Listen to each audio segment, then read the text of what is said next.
Mayemo bibia ahama wakwaba fambla Cstv News at 24 esomre na so yesema etwegu omaimo mahodoso no ye boni tetel ede ema onansam no yehwede bedemu akotene ankasa ndra da na yede ebetu edwaso kopie mu ewo Posting Junction na ade se fuwa tanka bi emunia mekase edie firefighters wona wodum jano emu beyesi no omo pre mu eyede faye na so Ministry of Health Omode ababetu eja wochego ese wana wofa nkofo dodo ewo omusiapo ni awose wotini etete store na so St. George ade abetu eja ese registration sim card no babe baswa ne sana Ghana Revenue Authority pedifo ade ese mode enuane ahodo ade akoma yenuane Muslim for the Muslim and so yede babe so mona kaise kasei edudie mu ensem apomodin afi enije die mu obi manso sem ana ya boabo ana yede babe so mo inde every ade amije so mame ama bafwa mayela yenso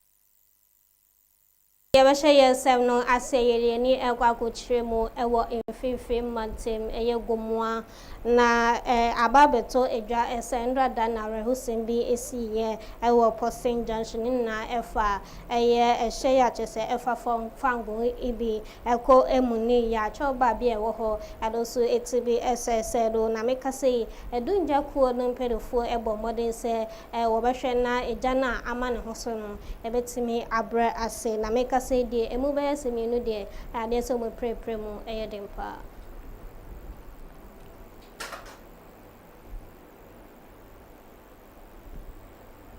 na kaso no ka fuo no emu de vapor be de ofumireba na ka cho na vapor de ban won ko wechi nti eguru yakụ echi ya na there was massive explosion near the vote in the next na mayen free every month ne fa yeni enchemu ewo apomodin asoye make say ede pedifo oye oswafo hwa apomodin ensenso kwabara minta akando ede sama babetu edwa wo chirebo ese ekamya koye se wona wodje ntete anase suapom a wo kire mafo beye apabene ewo apomodin ensem no ade so modin amafo dodo na wode atu edwa ese numbers anase dodo ayede ama won se wonje nkrofo ewo saasuapom no wo se woje ni sa pepepe na ofa ebroso a emra no ene wo ebedi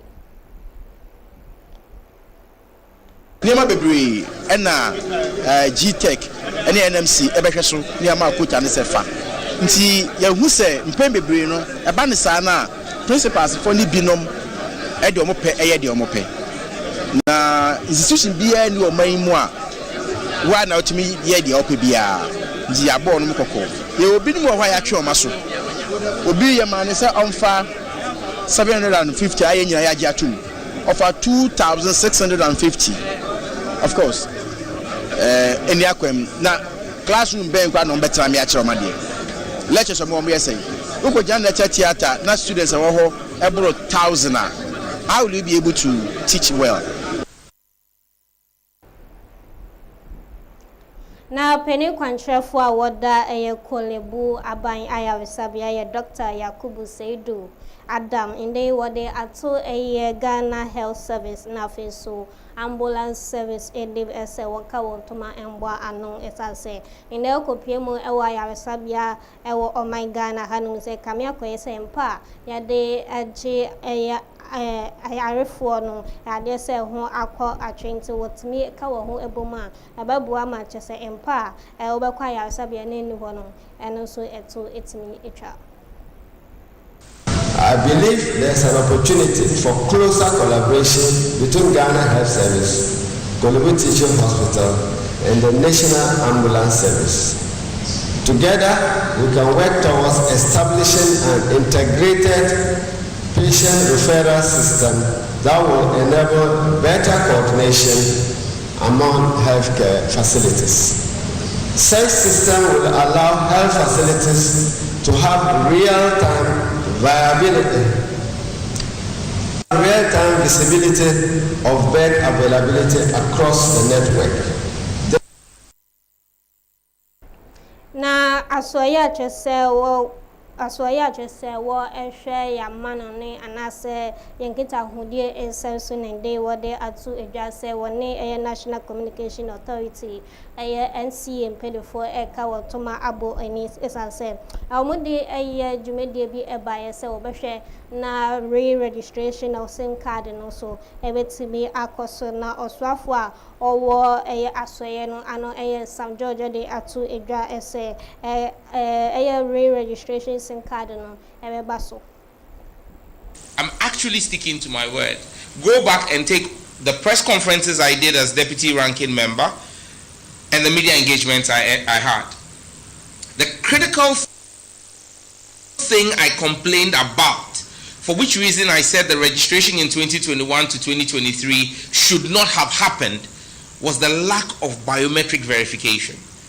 The lack of things that we are doing today, the use of OTPs, ensuring that SIMs for foreigners are churned after 90 days. So basically what I am doing today is walking the talk that we spoke in opposition. So we're looking to fix all of those problems, and I believe strongly in my heart that this is going to be the very final SIM registration exercise that we are doing. And mind you, I keep saying, this is not a SIM re-registration. It is a SIM registration. A re-registration means you're re-registering something that already exists. You're building on something that already exists. That's not what we're doing. The systems are completely different. And so, is there a third-party role to be played? Yes. There's going to be a service provider for the NTA and the NIA. That's going to work with the MNOs to build the platform. However, the platform is going to be owned by the NTA. So the data that's going to be generated throughout this registration belongs to the NTA and the state. They are going to be custodians of it. The service provider is only going to provide the technical platform that's going to be used to carry out the self-registration and all the registrations that we've spoken about. Now, I think Pinoni Ediono and Naiwabra are buying a born into a born on the air to a gas sale. Now, Women Development Bank, it's me, Ayedmana, Abwa, Ama, Yama Memo in Bar, Omo Edi, a year, Juma, a word, so, and no one at Chesameka say, dear, a year swap for no, a bo, a mania, a naso or tongue cry, a free buying. A Felix Quachi Ofosu a day at two a draw tribu essay. A Ghana buying a Yashaya pa now with me Abua Matches say Women Development Bank now what they buy and I say what can't who ask them so a bit to me a day Jumana would trimu a dear. I feel way and quany dear now just say a bar nessa.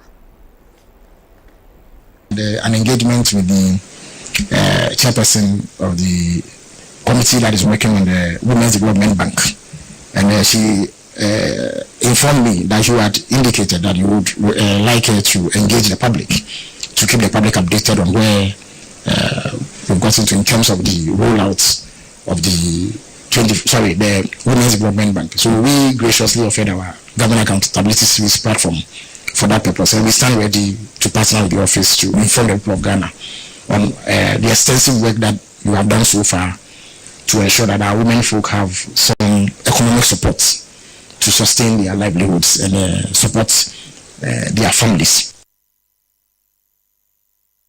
na woni se ochina echi eye efiada na chese ye nuanu muslimifo no makwanchire na omo ehya ase na enu ana chese wode ekwa akogu eye ochina echi ya na make say the Ghana Revenue Authority pedifo eye JRA Commissioner Christian Sapon and yes watimi aye anasa soye no etimi aye nyame so ade wode aye de eduane ahodo ede akwa akoma National Chief Imam sene be ya akwanchire na omode egu aye Friday ro solo omo ho betimi ahehan na tese and also etimi ababa ye kra behwe ye nuanim kramofo a ye ndo de atwen nyame anim na se de munim no esabre emra ye nuanim kramofo no omde twen nyame anim so omo ye nyame adwuma na enso GR de bia ye kan se Ghana first eno kire se ye tue ho ahye wo se ye som oman de ye som oman dia na ekuo biara oman adwen se omo nso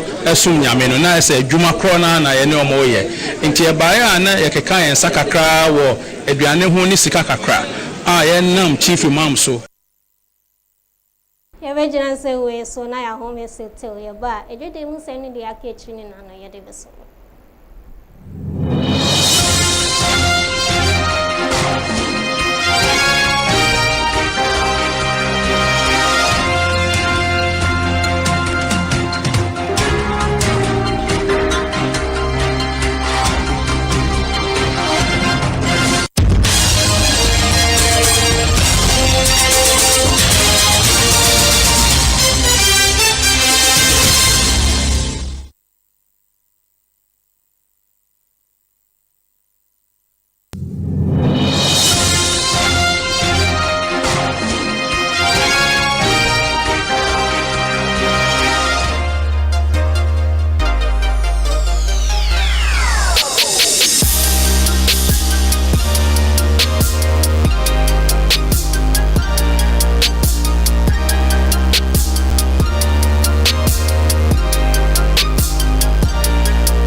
the manager of Crystal Jurek Pet Shop. Here, we have varieties of pet foods and accessories. When it comes to dog foods and cat foods, we have everything. We have the 25 kg pellets, the 20 kgs, the 10 kgs. We have Happy Home, High Performance, Dog Chew, Jack Pet Food, GC Puppy and Adults, High Retrieval, Happy Canine. When it comes to the leashes or the collars, we have everything, whether small, medium or large. We have their supplements, their vitamins, fish oils, medicated soaps, and their tablets. We also have the flea and tick sprays, their refreshers. And when it comes to their bowls, we have different types of bowls. Stainless or plastic bowls, medium, large. We have their traveling bags, their bathing tubs, their towels, and all their chains as well. We also do breeding of dogs and cats. Whether you are looking for poodles, puppies, any mixed breed, we have them. Foreign cats too are available. When it comes to their treats, we have the big bones, we have their biscuits, we have their snacks, we have our locations. One is located at East Legon American House, adjacent KB Clay, near Intifo Avenue Street. We also have a branch at Blue Lagoon, Sacramento, opposite the Ghana Poultry Farmers Association, General Anchor Street. You can contact us on 0243 03 2066 or 020 473 8175. At Crystal Jurek, we will always want your pet to smile.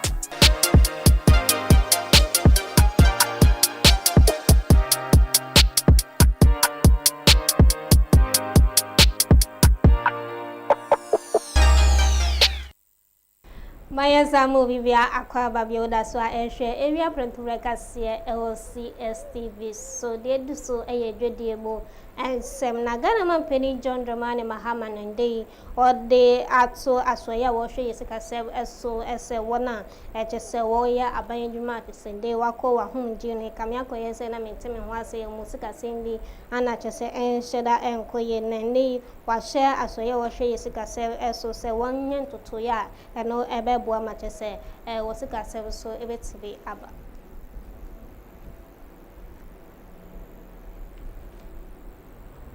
Our pension system stands at a critical crossroads.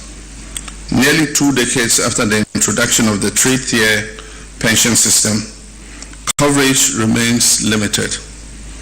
Out of an estimated 10 million workers, fewer than 2 million are contributing regularly. Pension assets stand at approximately 100 billion Ghana cedis, representing only about 7% of GDP.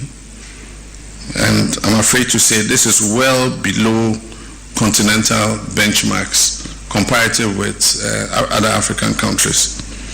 If we fail to act, the imbalance between contributors and retirees will continue to deepen, threatening the system's sustainability and the dignity of our future retirees. I've therefore instructed the Minister of Finance to oversee a thorough review of our pension structure with the aim of expanding coverage, especially to the informal sector, modernizing our contribution systems, and strengthening governance and investment management. Our goal is clear. Every Ghanaian worker must retire with dignity, with security and confidence in the pension system.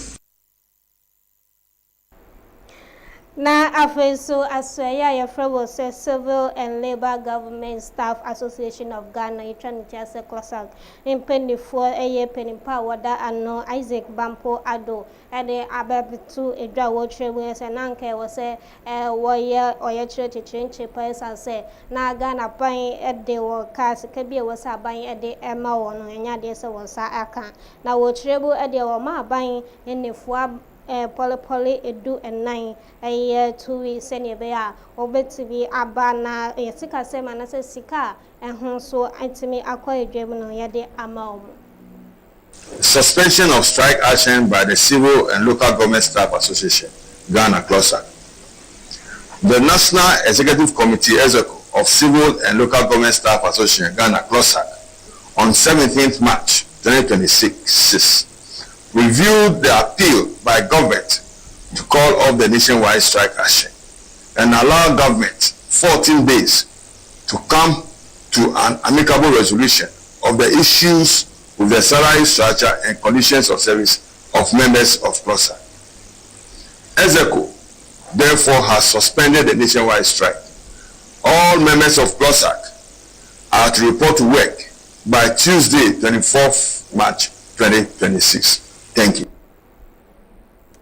Na abai nkutabufu Dr. Hassan Idrisu ede ababetu edwa wochemu esa wohwe afimpinini eduonu enumno na twese yesika sem ehun aba anase ehun ahoden no na wosro epa eyi na yentesema ode etu janibi.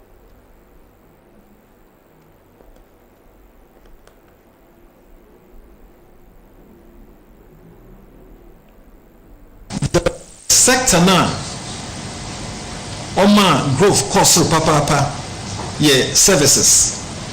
Now services sector only by 8.6%. Yeah, the services sector also then GDP growth rate of 5.8% I can for Q4 of 2025. Services sector contributed by half of it. And any services sector also in Q4 yeah, economy in fact contributed 63.4% to the overall growth. Or their household, Timmy and Zamebia, Obma one sika semu ayesen. Na Nzama betme ayeno. Ono include was spend I won't spend carefully. Na what make sure so that aya will be saving kakra. Na ayesuna say wapede Why Jume Bia, the Majumano, Obamons Capapa. No, one share a Juma, no growth, no queening pa.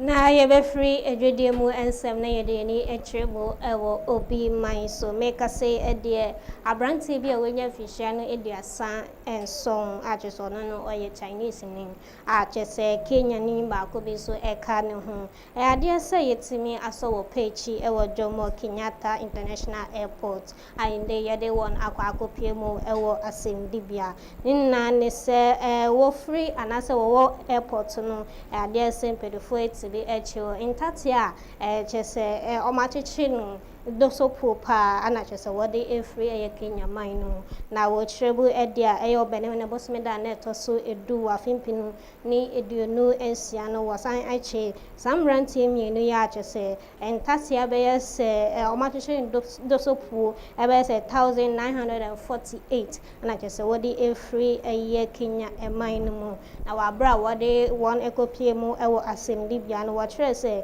anya de se wodu phobia na yɛbɛfiri obi man so na yɛde ni ekyiremu ɛwɔ agudiebo ensem meka sɛ ɛdeɛ Ghana Parliament yɛde sɛ ɔmode delegation mafo ɛkɔ akɔpie mu ɛwɔ Sunderland a ɛyɛ ɔmokɔsra ɛyɛ English Football Club a no ɛwɔ Sunderland na wɔkyerɛbu ɛdeɛ wɔn nkitahodie wɔkɔdi nkɔmɔ akyɛ sɛ ɔbɛboa ma nkitahodie nso etimi akɔ so na aboa ma akyɛ sɛ yɛahodie bo sɛ so etimi akɔ n'anim Urban Kingsford Sumana Bagben ɛkɔ hɔ bi na ɔkyerɛ nsɛm sɛ 2 years ago, and so last year protocol won, and we linked up protocol with the Washington DC, the club in the US. We went there, and protocol won the match there too, and so we still have that relationship with them. But it was Sunderland that also gave us a hint, because as you know, Sunderland is well known in Ghana because they really were a breeding ground for some of our fantastic players like Asamoah Gyan, like Tony Mensah, like Suleiman Tare. They all passed through Sunderland. So it became a household name, and we've been following them. This season has been particularly good for their re-entry. They've done very well, and we just pray that they stay on because they got some youthful players, particularly from Africa, and we saw yesterday how they showed their skills. So we're very happy to be with them, and we had a very good discussion with them on how to collaborate further, and they assured us they will be part of it, and they will visit us in Ghana for us to discuss more. Right.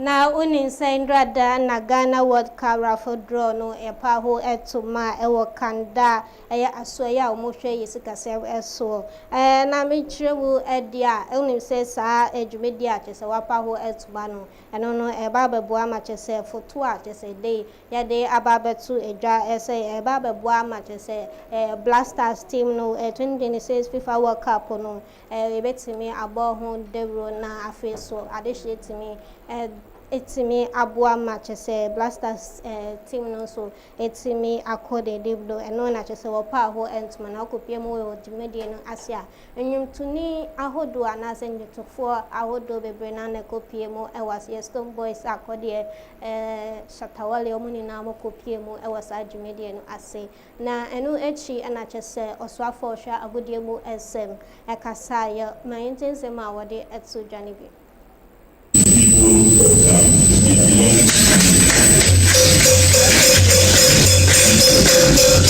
For decades, ordinary Ghanaians have followed the team through triumph and disappointment. They have followed our stadiums, gathered around television sets, and carried the colors of Ghana across the world. The fans have always been part of the journey. And that is exactly what this initiative seeks to recognize. Ladies and gentlemen, this World Cup raffle initiative is designed as a platform that allows citizens to participate directly in the lifestyle journey to the world. Through this initiative, supporters across the country can purchase platform tickets and stand a chance to win a variety of prizes from official Blasters memorabilia and souvenirs to exciting travel experiences and ultimately a fully sponsored trip to the World Cup itself to support the team. This initiative. Now, also for share ya good able as Kofi Idi Adams and I'll tell you, Kasani before na yedi any HMO, any JDMO, as no news will be a name as high life no dear, I dare say, oh my Ghana, and I just say, him pa. Now, opening by quiet friend is Sir John Collins, and they add to a jaw treble as a high life no. Share a fair payment, how crony a deal no enum, and I say high life a buy or say high life no, and yet 1 hour same will be a name no in here for dear.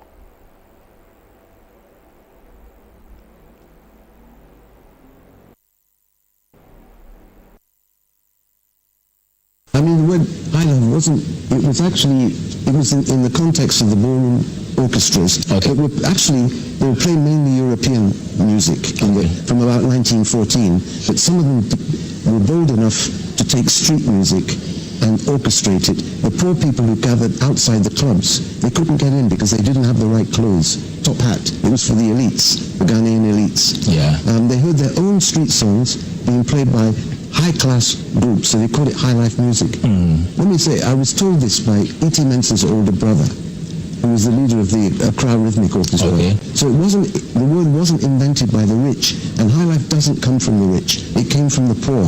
Okay. It came from the sailors, the fishermen, the artisans, and then when it crept up to the rich people, then the name was given. The name was given. So in Nigeria, because highlife wasn't born in Nigeria, so they don't know its original origin. Okay. They think it came from the rich people, highlife, and it trickled down to the poor people.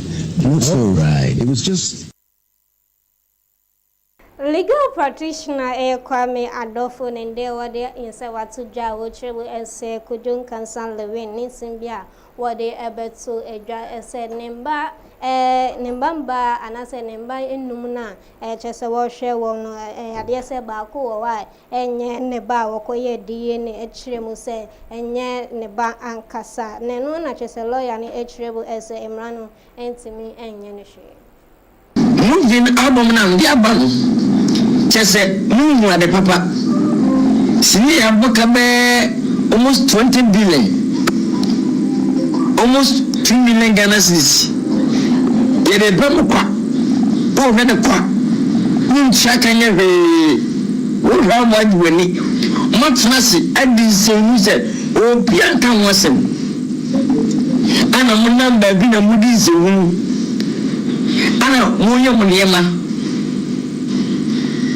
de batasa ye manu ba kwene ma na mu ni no ba kwene ni ba ane de ma be almost 10 years ni now 10 years besa nya me ba me ma do so e ma ko anya me ba me be o ma be so many years no be na saying e ko check ye no anya me ba me bufui me sui because the moment is resources ni I can be telling you about it. I was a dear Namidi, me can coupon nine. I can't saw no cose. Me mano, Maquin, but okay, Roma, Unconcuna, and in Yinsa so just for her crown. And Janoma, it's difficult to say between Bonicura way, other than say what other public. Now, a year in statement and national kind a different public media, and they give it much charge with causing fear and panic. A conduct that causes fear and panic. But with you, say, okay, and said down cause fear be so no attending what and they open news for himself.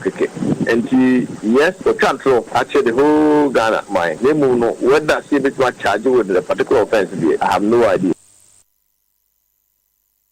Eti vigilance we so na ye de kase ye boabo ni nanu ye de ebesi ewa hanyumeko we na muso yase a ye de kase so ye de ebeso mo Sarah's Dream Jewelries, Amsel Block Machinery and Block Manufacturing, KS Rafimes Co Limited, NAP Apartment Hotel, and Afenso Crystal Direct Petrol, Omo and Omo so yase de ye de kase so ye de ebeso mo na Brumo Mary ana kese omunyi no onja camera nechi ede mama na face so yes set echi ana otna efudie nechi ede mama ne omo makanso after case for mama ede mbi so mama ama papua